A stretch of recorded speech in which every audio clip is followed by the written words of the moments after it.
Ciao a tutti ragazzi e bentornati sul mio canale YouTube, io sono Snake ed eccoci qui oggi per cominciare il terzo capitolo di Metal Gear Solid, ovvero Snake Eater. Questo capitolo è ambientato nel 1964. Sì, nel 1964, durante il periodo della Guerra Fredda. Con questo capitolo noi assisteremo alla nascita di Big Boss, quindi questo qui è un prequel, ok, di tutti i Metal Gear che finora abbiamo giocato. Addirittura prima ancora del Metal Gear 1 e Metal Gear 2 Solid Snake, quelli che uscirono per MSX, roba vecchia. Qualcuno l'ha giocato, tanti hanno ritenuto non opportuno giocarli perché appunto troppo vecchi. Io non sono riuscito a giocarci perché non sono riuscito a trovare un buon emulatore per MSX, però se mai un giorno dovessi riuscire a trovarlo, mi piacerebbe giocarli, anche perché ho visto dei video, lo trovo davvero abbastanza interessante. Quindi oggi iniziamo questo capitolo e facciamo nuovo gioco. Ok, arrivato a questo punto il gioco ci chiede se ci stiamo interfacciando per la prima volta alla saga di Metal Gear oppure se ci piace il Metal Gear Solid 1 o il Metal Gear Solid 2. In base alla nostra scelta otterremo dei parametri o comunque degli easter egg diversi.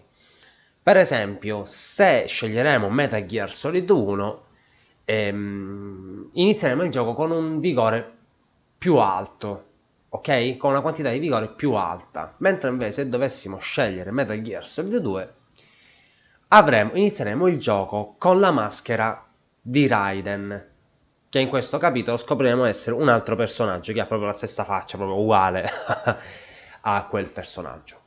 E inoltre una cosa che ci tenevo, intanto sceglierò Metal Gear Solid 1. Una cosa che voglio precisare è che io questo gioco non l'ho mai finito, per un semplice motivo.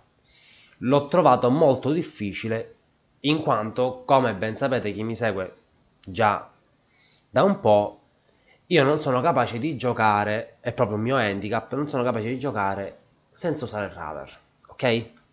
Quindi in questo gioco non avremo il radar. Ci sarà un metodo per intercettare i movimenti dei nemici, dell'ambiente circostante, però non è il radar, ok?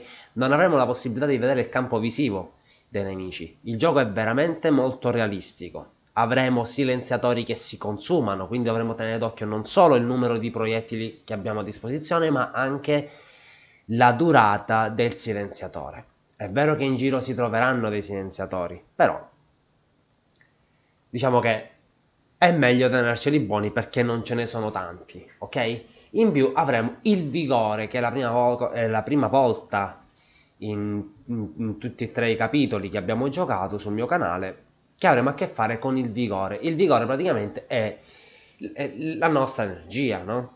Nel momento in cui dovessimo finire il vigore, il gioco sarebbe perso. Cioè puoi avere tutta l'energia, tutta la salute che vuoi, l'energia vitale che vuoi, ma se finisci il vigore è finita. Quindi ci troviamo in un ambiente totalmente ostile, con una pistola a silenziatori, una pistola a narcotizzanti silenziata, un coltello e un sonar attivo, un sensore anti-uomo, insomma queste cose qui, e dobbiamo andare a completare la nostra missione.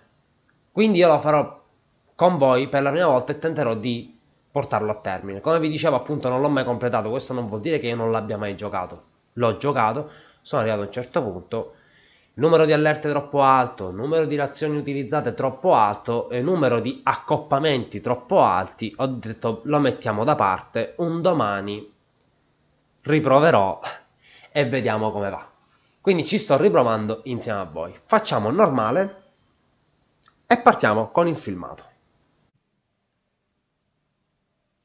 After the end of World War II, the world was split into two, East and West. This marked the beginning of the era called the Cold War.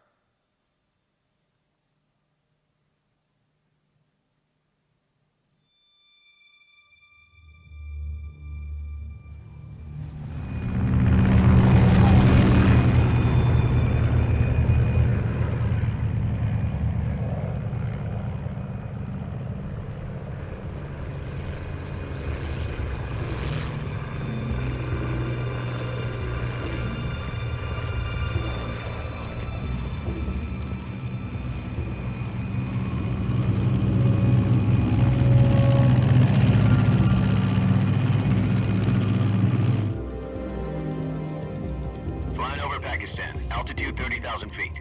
Approaching Soviet airspace. 20 minutes to drop off. Commencing internal depressurization. Equipment check. Arm main parachute. All right. You ready to go? Drop zone still showing a high pressure mass. Cav okay. Good. We've got high visibility.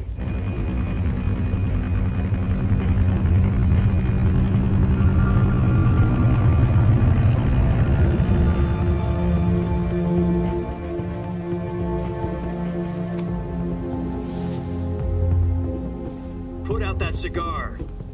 Connecting oxygen hose to interior connector. Put on your mask.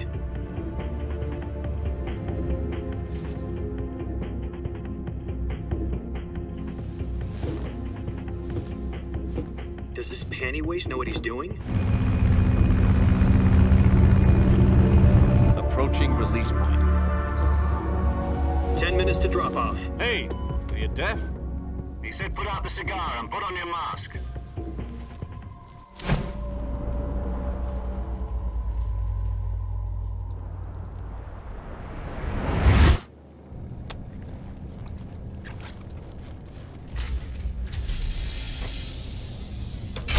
Depressurization complete. Checking oxygen supply. 6 minutes to drop off. Opening rear hatch.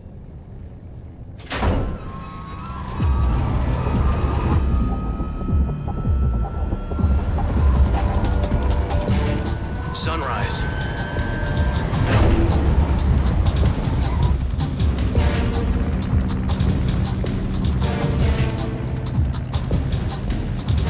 External temperature minus 46 degrees Celsius. 2 minutes to drop off. Stand up. You'll be falling at 130 miles per hour. Try not to get frostbite from the wind chill. 1 minute to drop off. Move to the rear. Activate bailout model. This is one for the history books. The world's first halo jump. 10 seconds to drop off. Stand by. Status okay. All green. Prepare for drop-off. Countdown. 5, 4, 3, 2, 1. Spread your wings. And fly. God be with you.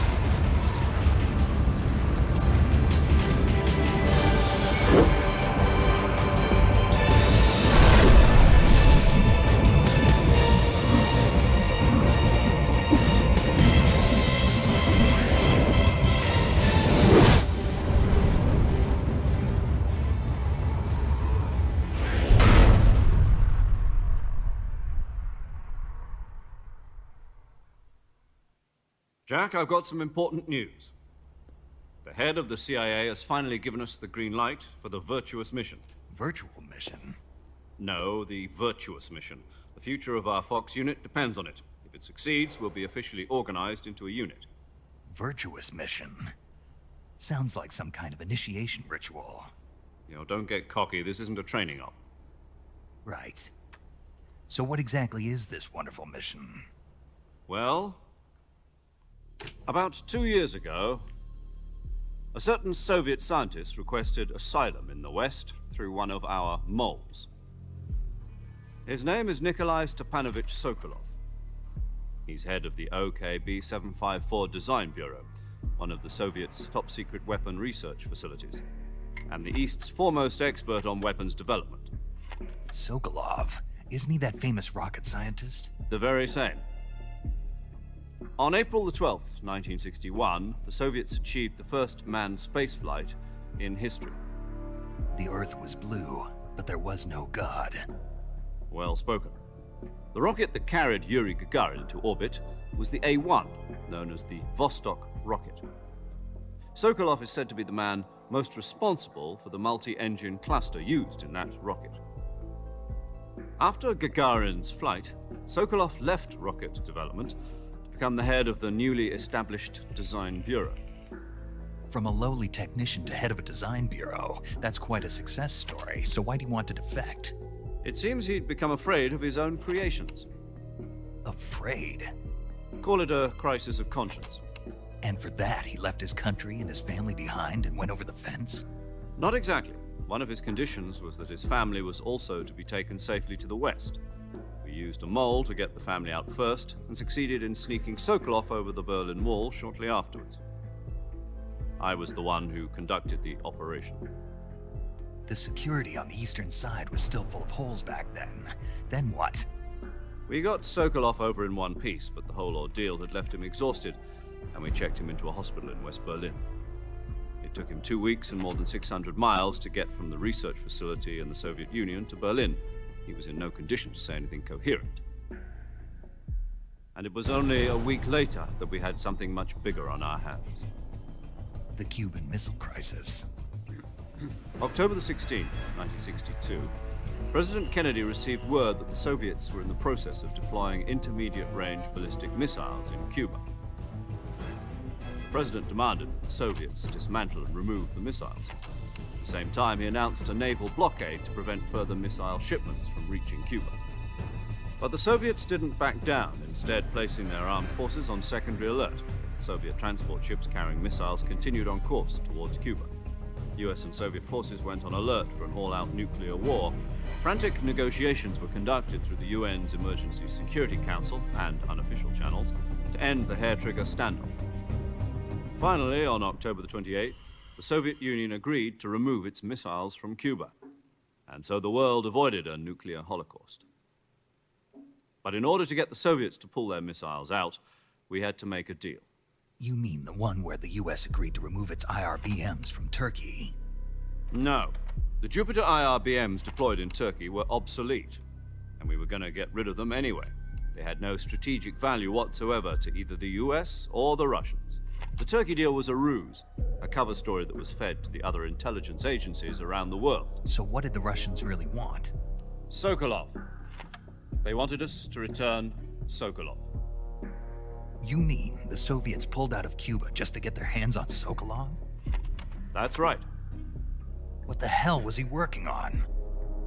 At the time, we had no idea. We were running out of time. It was either give up Sokolov or risk full-scale nuclear war. In the end, we had no choice. President Kennedy gave in to Khrushchev's demand. The next day, I got Sokolov out of the hospital, handing him over to agents on the eastern side. Sokolov kept on screaming, "Save me," until he disappeared from my sight. Then, a month ago, we received some new information from one of our moles. About Sokolov? Yes. He was taken back to the research facility and forced to continue working on the weapon in question under KGB supervision. What's more, it's on the verge of completion. So what kind of weapon is it? Something to do with space rockets? No, missiles. Same technology. I guess you're right. We don't know the details, but it appears to be a new kind of nuclear device. For half a year now, the Soviets have been conducting frequent nuclear tests at Semipalatinsk. Something to do with the weapon, I assume. We're talking about a secret weapon so big that Khrushchev was ready to pull out of Cuba to get it back. Is Sokolov still in the facility? No, according to our intelligence, he's in Selino-Yarsk, a place in the mountains about 3 miles to the west that's known as the Virgin Cliffs. The Virgin Cliffs. Nice name for a virtuous mission. They moved him there just recently. Why? Apparently, they're conducting a field test of the weapon, but it's our best chance to get him back. This mission would never have been possible if he was still in the research facility.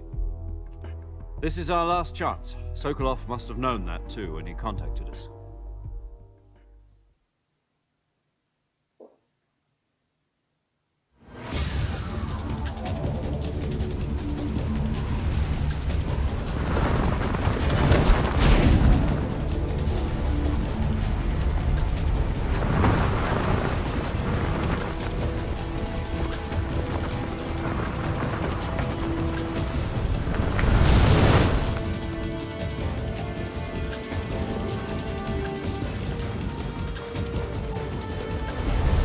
Listen up, Jack. Your mission is to infiltrate Selino-Yarsk in the Soviet mountains, ensure the safety of Sokolov, and bring him back to the west.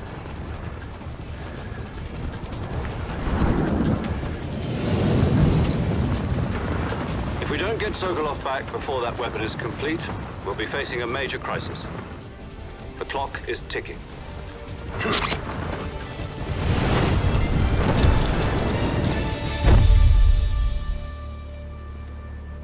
Once we've confirmed the rescue of Sokolov, stand by at the recovery point.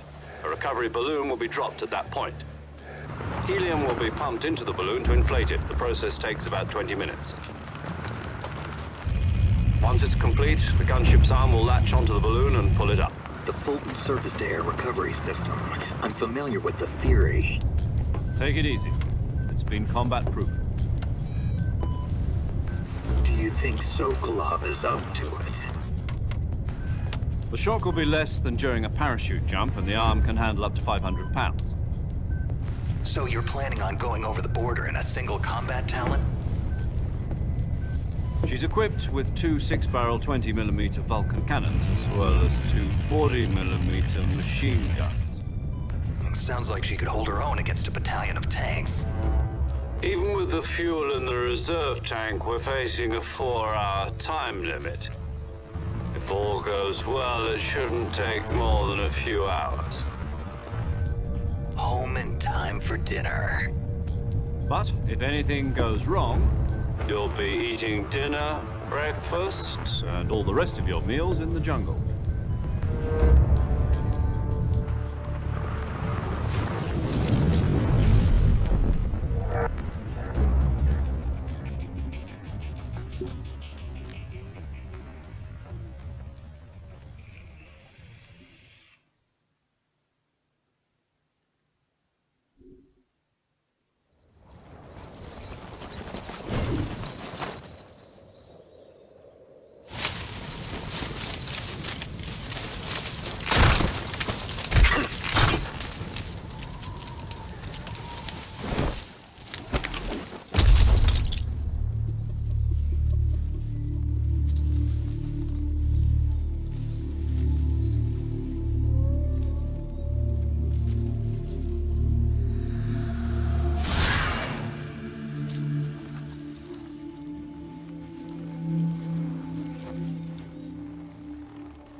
Do you copy?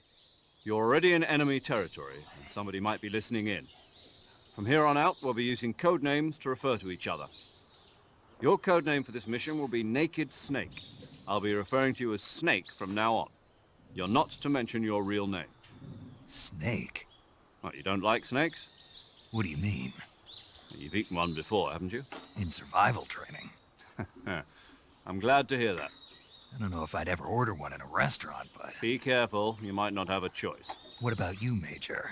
What should I call you? Let's see. I'll be Tom. Call me Major Tom.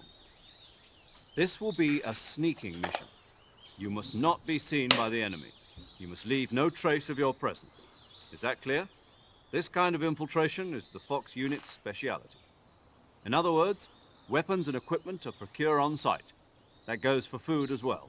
You're completely naked, just as your name implies. Great. Now I see why you asked me if I like snakes. I suppose calling me Snake was your idea of a joke, too. No. There's a good reason for that. I'll tell you later when the time is right. Gotcha. Getting back to the subject, how exactly am I supposed to feed myself?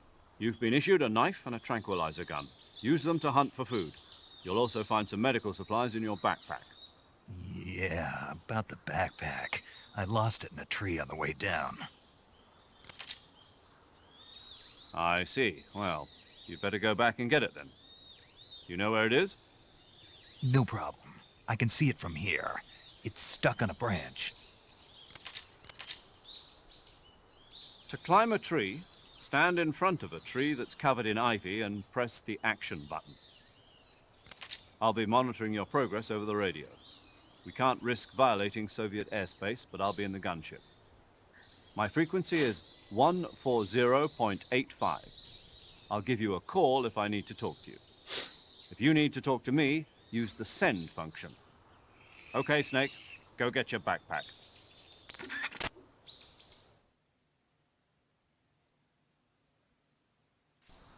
Bene ragazzi, quindi vediamo il gioco come sia contestualizzato all'interno di un periodo storico ben definito, ovvero appunto come dicevamo anche prima, durante la guerra fredda, il periodo della guerra fredda.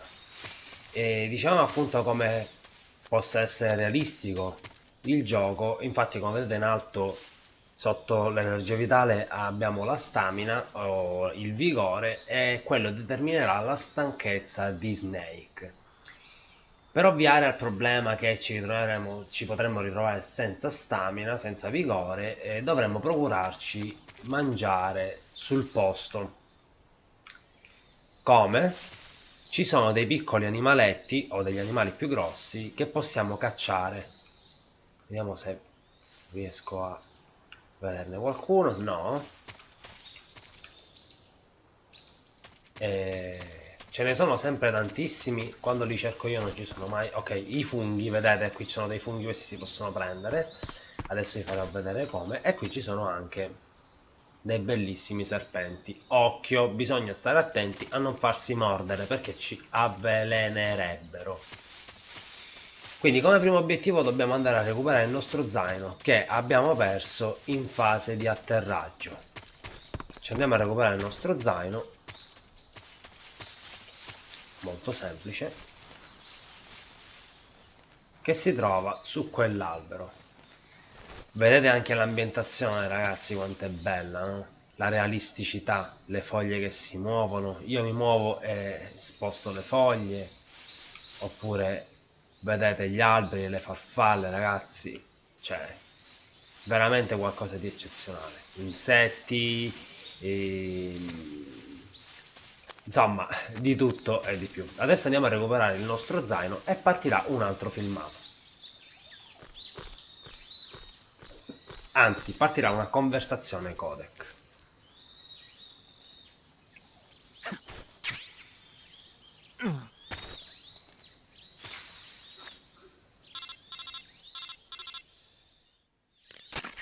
I see you've retrieved your backpack, Snake. To equip a weapon, it's necessary to take it out of your backpack. In the survival viewer, choose Weapon from the backpack. Your available weapons will be displayed in a window in the upper left. From that list, choose the weapon you want to equip and press the Enter button. For other equipped items, just do the same thing from Item. Got it. Use the survival viewer backpack. Yep, that's right. Survival is fundamental to this mission. After you've been out in the field for a while, your stamina will start to drop. If your stamina gets too low, it'll affect your performance. You won't be able to shoot accurately, for example, and your wounds won't heal as smoothly. Keep an eye on your stamina so you don't run out. To recover lost stamina, you can hunt for local flora and fauna. You can use either your tranquilizer gun or your knife to hunt.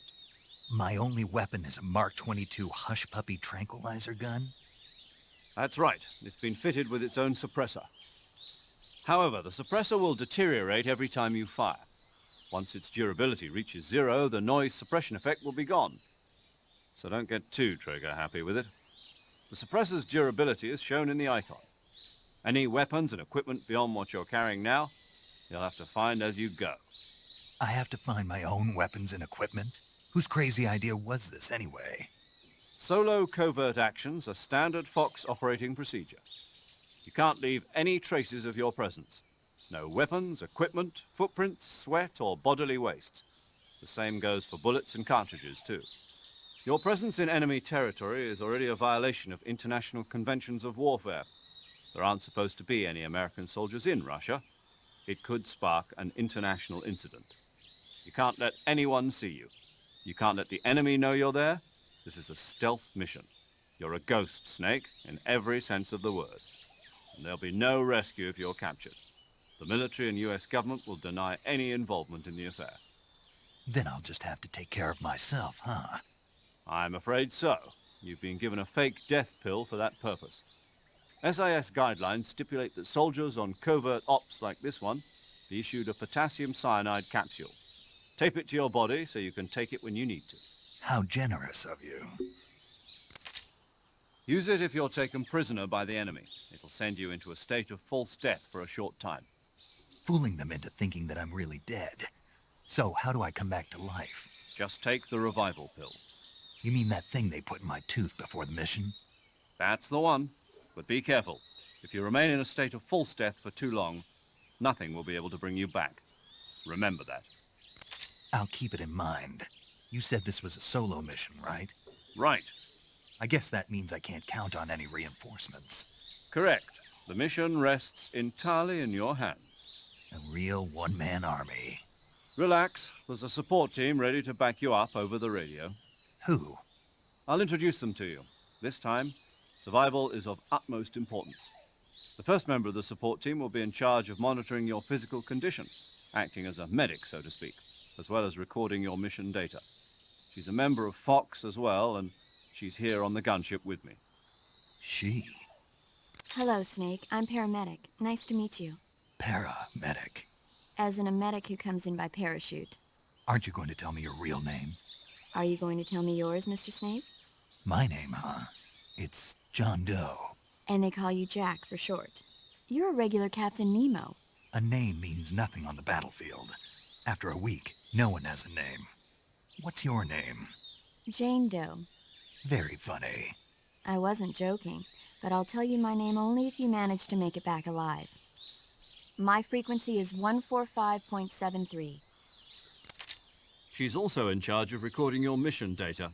Whenever you want to save, send a message over the reserved save frequency, 140.96. So saving lets me record my mission data. That's right. It also records the state of your health. Good to know. There's one more person I want to introduce you to, Snake. Huh?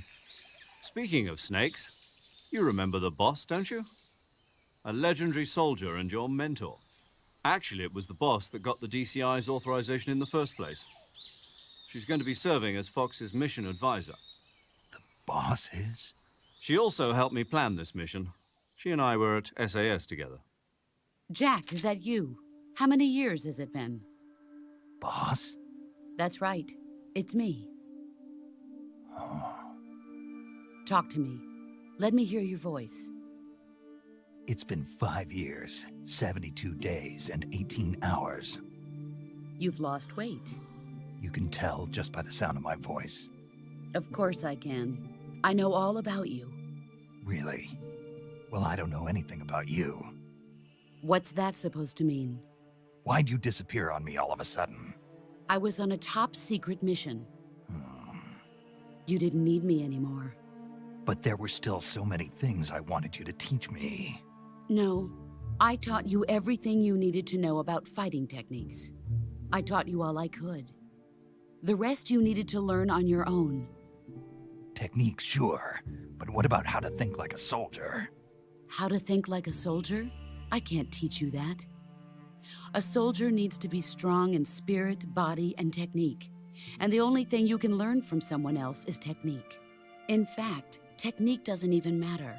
What's most important is spirit. Spirit and body are like two sides of a single coin. They're the same thing. I can't teach you how to think. You'll just have to figure it out for yourself. Listen to me, Jack. Just because soldiers are on the same side right now doesn't mean they always will be. Having personal feelings about your comrades is one of the worst sins you can commit. Politics determine who you face on the battlefield. And politics are a living thing. They change along with the times. Yesterday's good might be tomorrow's evil. Is that why you abandoned me? No, it had nothing to do with you. I already told you, Jack. I was on a top-secret mission. A soldier has to follow whatever orders he's given. It's not his place to question why. But you're looking for a reason to fight. You're a natural-born fighter, but you're not quite a soldier. A soldier is a political tool, nothing more. That's doubly true if he's a career soldier. Right and wrong have no place in his mission. He has no enemies and no friends. Only the mission. You follow the orders you're given. That's what being a soldier is. I do whatever I have to get the job done.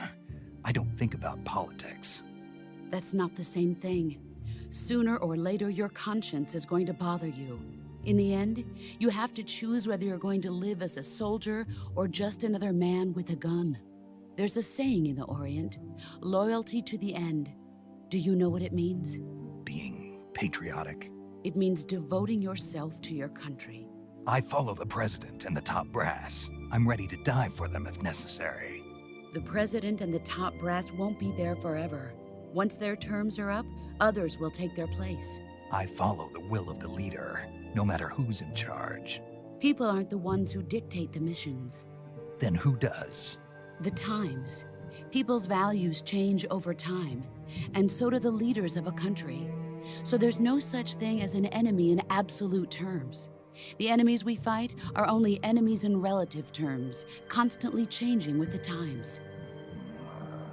As long as we have loyalty to the end, there's no point in believing in anything, even in those we love. And that's the way a soldier's supposed to think? The only thing we can believe in with absolute certainty is the mission, Jack. All right, but do me a favor. What is it? Call me Snake.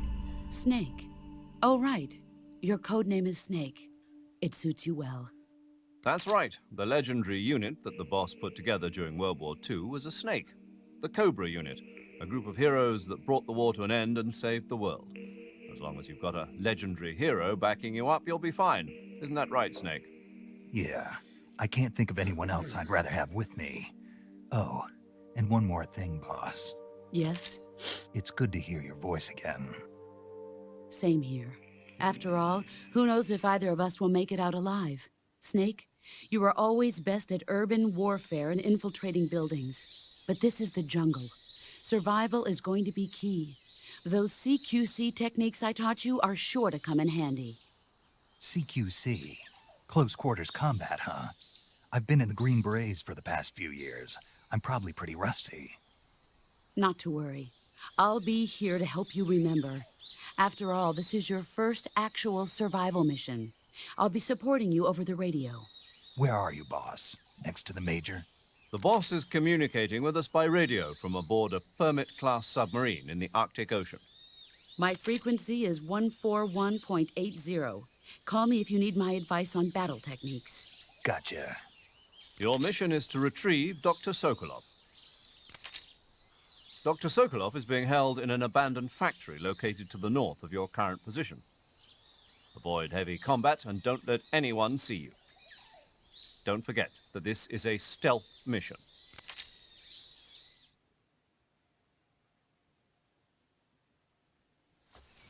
Snake, try to remember some of the basics of CQC.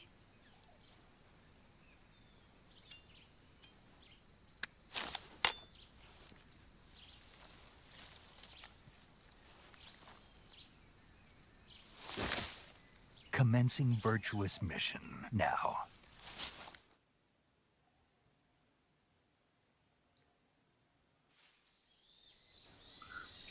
Bene ragazzi, quindi adesso inizia la missione vera e propria. Come vi dicevo poco fa, avremo la possibilità di catturare degli animali e,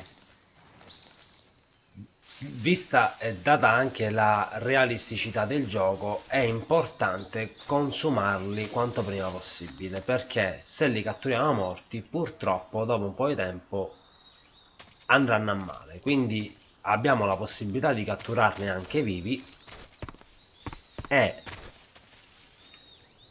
però purtroppo appunto la cosa è condizionata dal numero di gabbie che avremo a disposizione, che adesso vi farò vedere.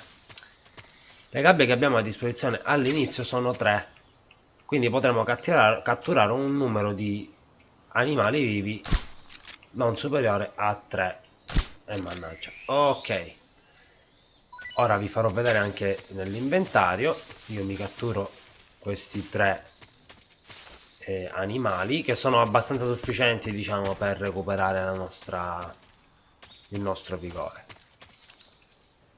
Guardate ragazzi che spettacolo, l'ambientazione, le foglie, gli alberi, ragazzi, veramente è un metodo di gioco diverso, nuovo da tutti gli altri.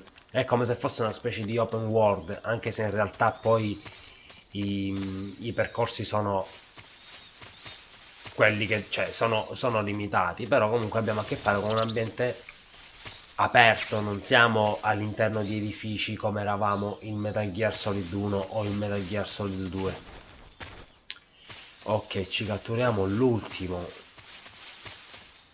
animale, se ci riesco.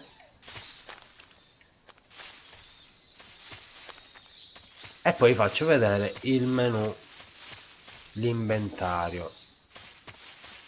Ragazzi, li ho catturati tutti? No. Non credo, dovrei riuscire. Eccolo lì, ultimo serpente. Dobbiamo stare attenti a non farci mordere anche, eh? Non so se ve l'avevo già detto. Ok, abbiamo catturato l'ultimo serpente. Adesso andiamo sul menu di start. E qui abbiamo il visore di sopravvivenza. Da qui noi possiamo cambiare la mimetica, pittura facciale, vedete? Questo va anche a modificare la percentuale di mimetizzazione che avremo negli ambienti, nei vari ambienti. L'uniforme, vedete? Tigrata, fogliare, vedete che aumenta la percentuale, qui siamo al 35%, qui siamo al 5% addirittura, però dico non è il massimo. E appunto, come vi dicevo, non avendo il radar a disposizione, quindi non avendo ben chiaro il campo visivo dei nemici, più riusciamo a essere mimetizzati e meglio è. Qui abbiamo lo zaino, all'interno dei quali, come vedete, abbiamo gli oggetti. Ok, io terrò soltanto il sistema di intercettazione movimenti. Questi hanno le batterie che si scaricano, quindi abbiamo, ecco, un altro problema oltretutto, e ci permetterà di intercettare qualsiasi tipo di movimento che c'è nell'ambiente circostante. Quindi terremo sistema di intercettazione movimenti, binocolo, sigaro, pillola del risveglio e pillola della morte apparente. Ok? Boh. Qui abbiamo invece, ecco, coltello MK22, la pistola a narcotizzanti, microfono direzionale, calorimate, questo serve appunto a recuperare vigore, pitone reticolato e pitone reticolato. Vedete che abbiamo delle gabbie proprio. Questa cosa sarà più chiara qui, ecco. Qui abbiamo 3 gabbie. Durante il gioco ne troveremo altre, quindi cercheremo di tenere animali vivi, ok? E cattureremo soltanto animali morti nel momento in cui vediamo che il vigore è proprio limitato, quindi molto residuo. Io direi che per oggi il video lo possiamo chiudere qui. Abbiamo assistito, diciamo, al briefing della missione e nel prossimo episodio ci accingeremo a recuperare lo scienziato di cui abbiamo sentito nel video, ovvero Sokolov. Io come sempre vi ringrazio per avermi seguito fin qui, vi raccomando, per chi non l'avesse ancora fatto, di iscrivervi al canale, lasciare un bel like e di seguirmi anche su Facebook, troverete il link in descrizione. Quindi ci vediamo nel prossimo episodio, alla prossima, ciao!